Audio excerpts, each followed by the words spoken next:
Então, gente, muitas vezes a gente reclama de não ser ouvido pelo gestor, mas a gente não está fazendo nem aquilo que está na nossa mão. Né? E aí, quando eu penso num projeto de implantação de PCP como esse que eu estou dando exemplo, a pessoa que estava lá, né, o gestor, o supervisor que estava lá, ele não tinha essa autonomia nesse nível de complexidade, mas ele tinha autonomia para melhorar o processo de entrada, tinha autonomia para melhorar o processo de saída, tinha autonomia para melhorar a organização dos estoques. Não fez porque não tinha o conhecimento. Agora, como você que está aqui já tem o conhecimento, já sabe como fazer, pega tudo que está dentro da sua alçada, tudo que está dentro da sua autonomia e faz. Por isso que é importante você subdividir esse processo e entender como que você pode fazer tudo aquilo que está na sua mão. Então, com isso, você usa da sua autonomia para fazer o máximo possível que está dentro daquilo que você pode fazer. A partir dessas conquistas, você traz comprovação de que o que você está falando é verdade, dá certo, né? E, lógico, né? Quando a gente entrega resultado, mostra resultado, a nossa confiança, e aí a confiança parte daquilo que você entende que é possível e é capaz de fazer, né? Fica muito melhor. Você consegue chegar e falar assim, eu sou capaz de fazer. E se você confia no que você pode fazer, a sua segurança de tomar novos desafios, tomar novos projetos para você é muito maior. Entende? Então, qual que é o jeito que muitas vezes eu vejo que as pessoas, os gestores erram? Eu pego um processo complexo, como esse que eu dei exemplo aqui da devolução, que toda empresa tem seus perrengues com devolução, vamos combinar, né? E aí eu começo a dar soluções genéricas. Para devolução a gente tem que melhorar a qualidade do produto. Para devolução diminuir, eu tenho que vender menos produto para aquele cliente. Ou então eu tenho que carregar desse jeito, daquele jeito. A gente começa a lançar ações aleatórias naquilo que a gente acha que vai resolver. Só, gente, que essas ações aleatórias, elas podem até estancar o vazamento, ou seja, eu tenho uma melhora superficial, só que depois eu volto a ter o problema de novo. Então, ele melhora, piora, melhora, piora. Quem que aqui não tem problemas aí na fábrica de que começa melhorando e depois vai piorando e volta, melhora de novo, piora, enfim. Fica naquele zigue-zague, né, de entre altos e baixos. E aí, quando a gente lança a mão desse jeito certo de fazer, né, dividindo os processos em etapas, avaliando quais são os problemas que existem em cada etapa. Então, se eu divido esse projeto, esse processo, esse problema em pedaços menores, eu consigo pegar essa etapa e falar assim, bom, essa etapa aqui, quais são os problemas associados a ela? Isso. E aí a gente começa a ser mais... a gente desce a lupa para ficar mais próximo daquilo que realmente acontece do problema. Se a gente desce a lupa, a gente consegue ser mais preciso na hora de analisar os problemas. Então, eu dividi o processo em partes menores. Eu avaliei os principais problemas que acontecem em cada etapa do processo, por exemplo. E aí, a partir disso, né, como eu dava o exemplo aqui, estou falando de controle de entrada de estoque. Então, esse é o microprocesso que eu tenho que tratar. Dentro do controle de entrada de estoque, como que eu faço para poder garantir que tudo que entra está em registro?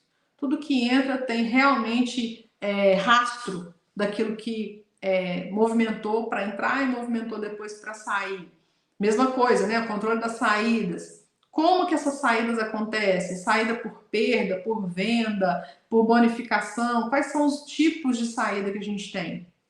Então, fazer a mesma coisa. Saber rastrear tudo que está acontecendo em cada microprocesso. E aí, gente, eu só vou implementar as mudanças ou evoluir, passar para o próximo passo, depois que eu já implementei aquelas que a gente já estudou. Então, muitas vezes a gente fica na correria, né? Tem que melhorar a entrada de matéria-prima, tem que melhorar a saída de matéria-prima, tem que melhorar organização, e a gente tenta fazer tudo ao mesmo tempo e não sai nada.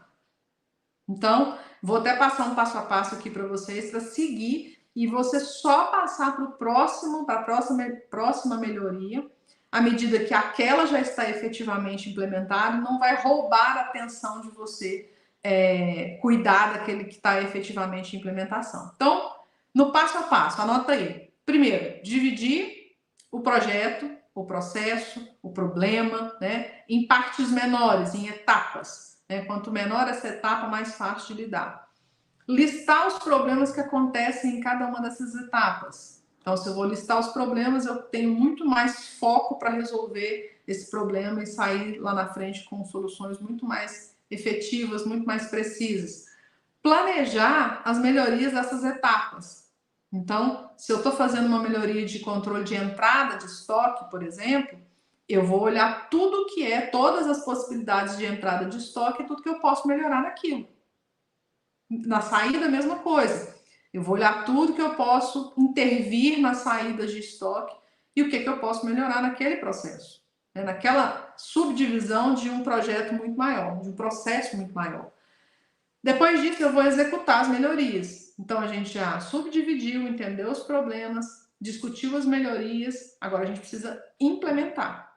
E ir lá na prática mesmo, gente. Nós estamos aqui dando um exemplo de estoque, então eu vou fazer toda a implementação de controle de entradas de materiais, como que ela vai acontecer. Então, desde o momento que o caminhão parou na porta, até o momento que esse estoque já está devidamente armazenado e registrado, dada a entrada, como que isso vai funcionar. Então, eu faço um passo a passo e executo esse passo a passo na prática. E aí a gente faz os ajustes necessários, porque nada sobrevive, né, ao campo de batalha, ou seja, toda vez que você vai pegar uma ideia, um projeto, um processo para mudar, sempre vão haver alguns ajustes que a gente precisa fazer, porque na hora lá alguma coisa que ninguém pensou, aconteceu e precisou de ajustes mesmo. E só depois você vai se concentrar em fazer novas melhorias. Porque se você não garantir que aquela melhoria, que aquela mudança, que aquele novo jeito de fazer já entrou na rotina dos seus funcionários, né, dos seus liderados, uma hora que você voltar, se você for sem garantir que isso virou rotina, a hora que você voltar é igualzinho aquele esquema do rodar pratos, vocês já viram? Aquele videozinho de tem um rapaz rodando vários pratos? Pois é, se você não fizer bem feito a primeira rotina, na hora que você olhar para trás, o pratinho tá aqui capengando, quase caindo. Então, muito cuidado para não sair fazendo tudo ao mesmo tempo e depois não garantir que isso vire efetivamente rotina e que esteja bem estabelecido, porque é isso que vai garantir o resultado. Né? Então, passar para a próxima etapa só depois que você realmente garantir que aquilo virou uma atividade rotineira para o seu time.